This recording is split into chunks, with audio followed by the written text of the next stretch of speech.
Sini saya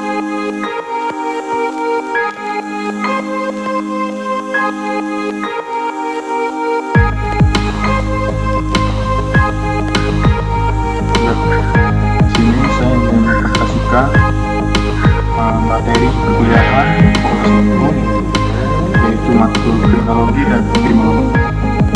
Adapun materi yang akan saya bawa di sini adalah kriminologi dan kriminologi. Matkul ini diampu oleh Ibu Anggreni Haryani Putri, SHMH. Dan sebelum kita membahas lebih lanjut, ada baiknya saya memperkenalkan diri terlebih dahulu.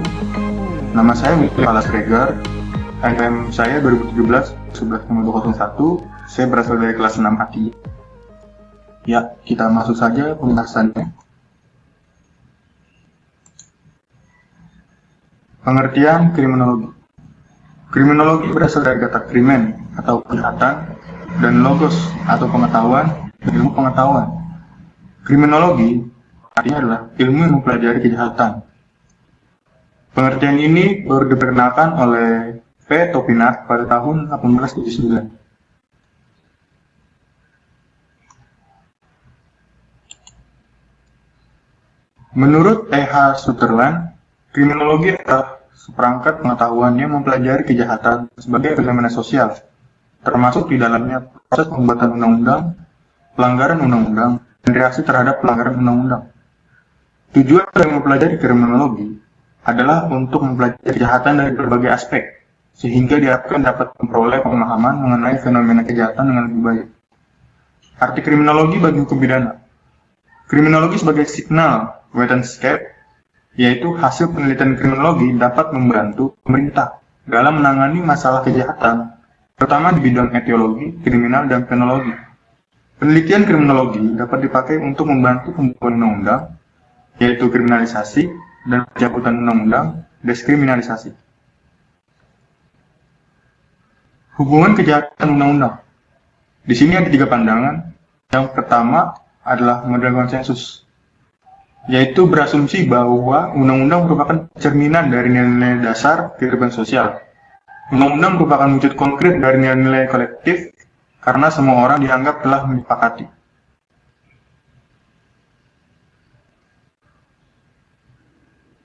Model pluralis, yaitu menyadari bahwa ada keanekaragaman kelompok-kelompok sosial yang mempunyai perbedaan dan persaingan atas kepentingan dan nilai. Undang-undang dianggap sebagai jalan tengah dari kepentingan-kepentingan dan nilai-nilai model konflik. Undang-undang tidak dipandang sebagai alat yang netral untuk menyelesaikan persoalan, tetapi sebagai mekanisme yang diciptakan oleh kelompok politik untuk melindungi dan mencapai kepentingan-kepentingannya. Secara umum, kriminologi bertujuan mempelajari kejahatan dari berbagai aspek, sehingga pemahaman tentang fenomena kejahatan akan bisa diperoleh dengan baik.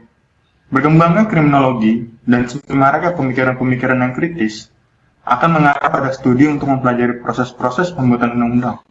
Maka penting bagi mahasiswa Fakultas Hukum untuk mempelajari kriminologi agar dapat diperoleh pemahaman yang baik tentang fenomena kejahatan dan juga masalah hukum pada umumnya.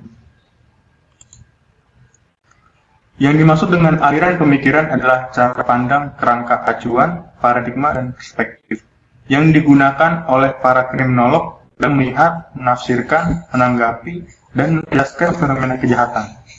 Dalam sejarah intelektual, terhadap masalah penjelasan secara umum dapat dibedakan 2 cara pendekatan yang mendasar, yaitu pendekatan spiritistik dan demonologik, dan pendekatan naturalistik. Kedua-duanya merupakan pendekatan pada masa kuno maupun modern. Penjelasan spiritistik atau demonologi berdasar pada adanya kekuasaan atau spirit, yaitu roh.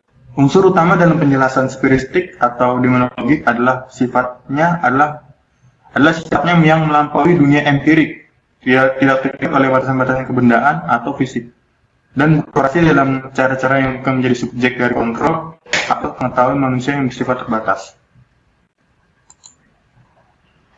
Pada pendekatan naturalistik, penjelasan yang diberikan lebih terperinci dan bersifat khusus, serta melihat dari segi objek dan kejadian dunia, kebendaan dan fisik. Apabila penjelasan spiritistik atau demonologi menggunakan dasar dunia lain untuk menjelaskan apa yang terjadi, maka penjelasan-penjelasan itu menggunakan ide-ide penafsiran terhadap objek-objek dan kejadian-kejadian serta hubungannya dengan dunia yang ada nyata. Pendekatan naturalistik dapat dibedakan dalam 3 bentuk, yaitu sistem pemikiran atau paradigma, yaitu 1. Kriminologi klasik. Kriminologi klasik mendasarkan pada pandangan bahwa intelijensi dan rasionalitas merupakan ciri fundamental manusia dan menjadi dasar bagi penjelasan perilaku manusia, baik yang bersifat perorangan maupun yang bersifat kelompok.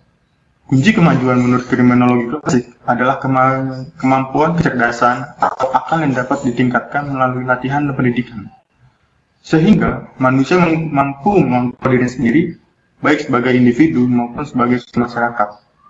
Kejahatan didefinisikan sebagai setiap pelanggaran terhadap perbuatan yang dilarang undang-undang pidana. Penjahat adalah setiap orang yang melakukan kejahatan. Dalam hal ini, tugas kriminologi adalah membuat pola dan menguji sistem hukuman yang dapat meminimalkan terjadinya kejahatan. Dalam literatur kriminologi, pemikiran klasik dan neoklasik maupun positif merupakan ide-ide penting yang dalam usahanya untuk memahami dan mencoba berbuat sesuatu terhadap kejahatan. Contohnya, Cesare Beccaria yang hidup pada tahun 1738 sampai 1794 adalah orang yang sangat terkenal dari mazhab klasik. Yang kedua, kriminologi positif. Kriminologi positif bertolak pada pandangan bahwa perilaku manusia ditentukan oleh faktor-faktor di luar kontrolnya, baik yang berupa faktor biologis maupun kultural. Ini berarti manusia bukan makhluk yang bebas untuk menuruti dorongan keinginannya dan intelijensinya. Akan tetapi, makhluk yang dibatasi atau ditentukan perangkat biologisnya dan situasi kulturalnya. Manusia berubah dan berkembang bukan semata-mata karena intelijensinya, akan tetapi melalui proses yang berjalan secara perlahan-lahan dari aspek biologisnya atau evolusi kultural. Aliran positif dapat dipandang sebagai pertama kali dalam bidang kriminologi yang memformulasikan dan menggunakan cara pandang metodologi dan logika dari ilmu pengetahuan alam di dalam mempelajari perbuatan manusia.